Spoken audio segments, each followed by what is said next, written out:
watoto 4 wachanga hufariki kila baada ya saa moja humu nchini, huku takriban wanawake 15 ulimwenguni wakifariki kila siku kutokana na changamoto za kiafya kwa akina mama wajawazito.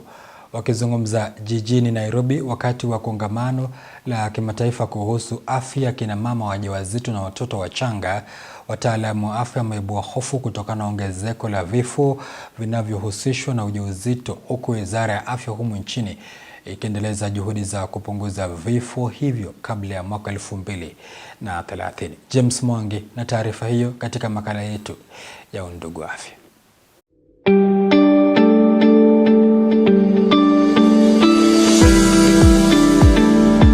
Ongezeko la vifo vya watoto wachanga na kina mama wajawazito limeendelea kuibua hofu miongoni mwa wataalamu wa afya ulimwenguni, huku ikibainika kuwa watoto 4 wachanga hufariki kila baada ya saa moja humu nchini. If you started this meeting 1 hour ago, we already lost 20 women who wanted to give birth. Every hour we are losing 20 women. Every hour we are losing 114 newborns.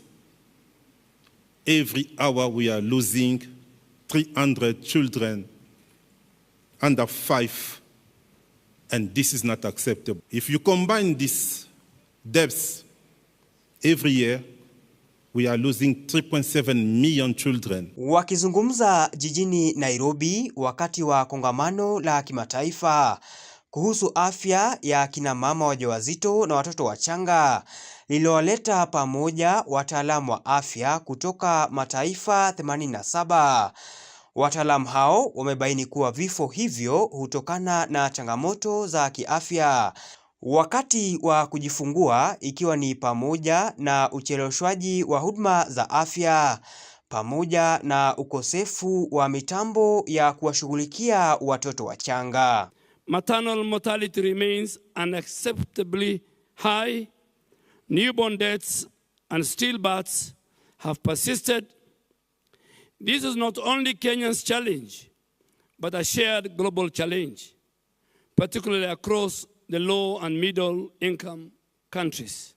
The theme, moving forward together, we are reminded that every mother's life saved and every newborn given to a healthy start is a victory for humanity and a testament to what is possible when leadership, science, and compassion come together.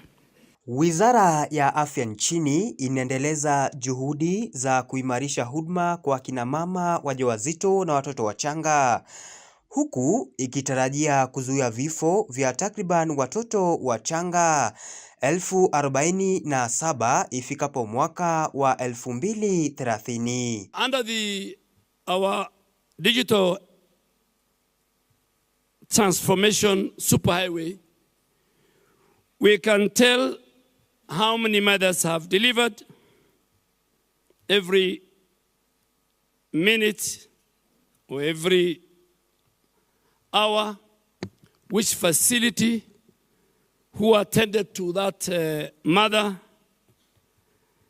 In the event the mother dies, why? What is the cause?